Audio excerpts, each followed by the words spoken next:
જુલાઈ સિરીઝની commentary પર એક વખત નજર કરી લઈએ.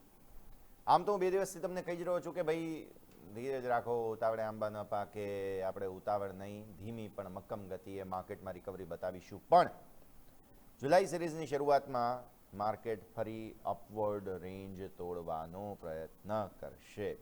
બેઝિકલી 23,800 ઉપર તમને નિફ્ટીમાં ક્લોઝ મળી ગયો જૂન સિરીઝનો અને કેલેન્ડર મંથનો, તે સારું કહેવાય નિફ્ટી માટે, ઇટ ઇઝ ગુડ.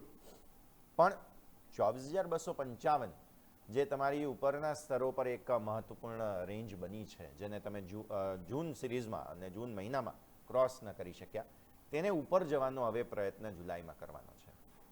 શું વરસાદને કારણે કે શું પરિણામોને કારણે જે ઇનપુટ્સ તમને મળે છે જુલાઈ મહિનામાં, તેને કારણે 24,255 ઉપર તમે જવામાં સફળ થશો?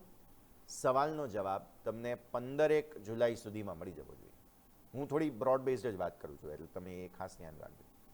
પછી આવો તમે બેંક નિફ્ટી પર. બહુ સારું ક્લોઝ કહેવાય.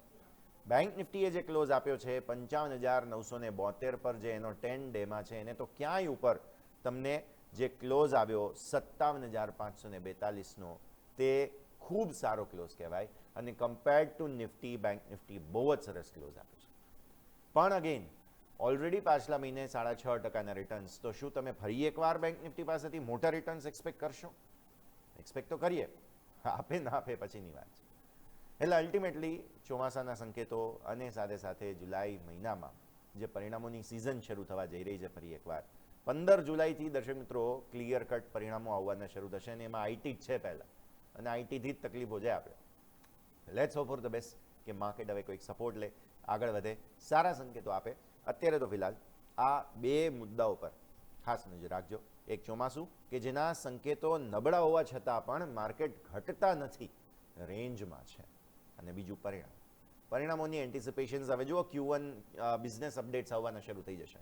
એ બિઝનેસ અપડેટ્સથી માર્કેટ કયાસ લગાવવાના શરૂ કરી દેશે.